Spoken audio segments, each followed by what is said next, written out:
আর জায়গায় নবাঙ্গা পানি তারা বালু নতলু পানি আমি মানা করানোর পর তারা হইতে খেয়ে তুলে ফেলবে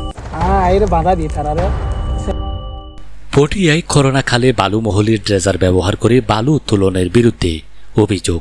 বিশেষ প্রতিনিধি নুরুল আলমের প্রতিবেদনে বিস্তারিত। চট্টগ্রামের পটিয়া করোনা খালে বালু মহলের ড্রেজার ব্যবহার করে বালু উত্তোলনের বিরুদ্ধে অভিযোগ উঠে এসেছে। জানা যায় গত 12/3/2025 তারিখে জেলা প্রশাসকের রাজস্ব শাখা থেকে পটিয়া উপজেলার অধীনে 2টি বালু মহল ইজারা দেওয়া হয়েছে।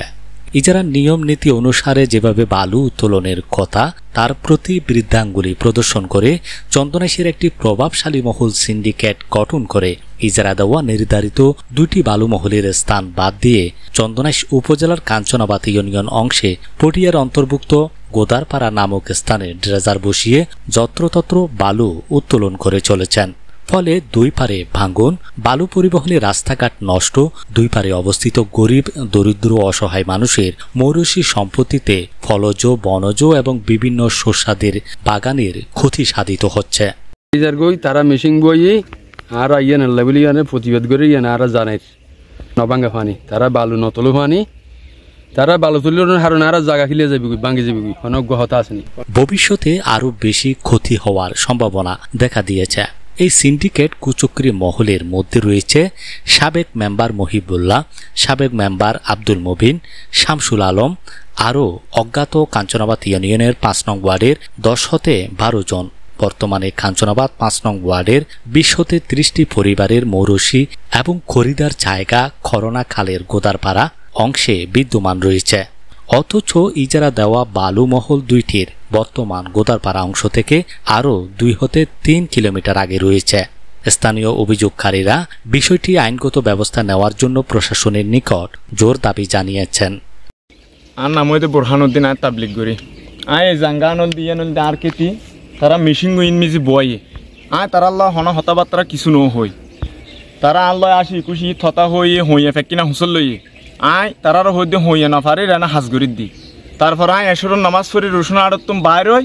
জিবে শমসু তারা শিয়ার দ্বার আছে তাই আর অত্যন্ত তবিলিগুর মারা বনুর ধরি তাই গালাগালি গুরগি তবিলিগুর মা হইতে আল্লাহ এবং আল্লাহর রসুল একদিন পরে যখন ঘটনা ইয়ে নইয়ে তাই আর আর ঈদ কেলবারে ধরি মাপসার এটা আর বাগানের চারপাশে ভাঙি যার গুই রাস্তাঘাট মোটামুটি এখন ভাঙি গু ইন এখন বালু উত্তোলনের আর জিন সীমান আর জিন জানিলে মিন এটা নয় আর বহুত পিছনে যার ধরুন না তারপরেও এলাকাবাসীর আর কৃষকল গ্রামের মানুষ যেহেতু ইয়েন জীবিকা নির্বাহ করে ইয়েন আর ইয়েন আর অবশ্যই ইয়েন আর বিরুদ্ধে এগেনস্ট থেকে এগুলির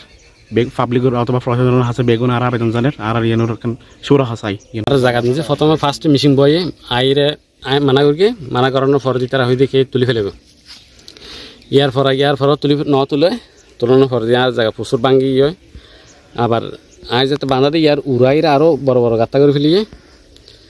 এই আর আবেদন টানান যে আবেদন করি প্রশাসনিকভাবে হস্তক্ষেপ না হয় আর প্রশাসনিকভাবে হস্তক্ষেপ চাই কামনা করি দরখাস্ত দিয়ে ফুটে টানা তো দরখাস্ত দিয়ে গিয়ে চন্দনেশ্বর দরখাস্ত দিয়ে গিয়ে এর বাধা দিই তারারে সাইড দিল্লি লেসু বাগান সাইড দিয়ে হালত তারা বালো তোলার হারানা গত এরা আর লেসু গাছের মানে বালু ভাঙ্গিরে যদি ইকে যায় আর লেসু গাছ হইতে হবো তো হইতে যখন হবো তারা যখন বাধা দিই তারা হয়তো না আর একজন তো জায়গায় লেসলো কিনিল তোর কেন যে হস্তক্ষেপ নেবো আহান দিয়ে দিয়ে আইরা এটার হয়তো বড় গর্ত করে ফেলি গর্ত গরম পর দিয়ে আর ইকে হইতে হবো তো ইয়ান আয় আবেদন জানার প্রশাসনিকভাবে হস্তক্ষেপ মানে কামনা। এ ব্যাপারে বর্তমান জেলা প্রশাসক, উপজেলা নির্বাহী কর্মকর্তা পটিয়া ও উপজেলা নির্বাহী কর্মকর্তা চন্দনাইশ বরাবরের প্রয়োজনীয় ব্যবস্থার জন্য অভিযোগপত্র দায়ের করেছেন।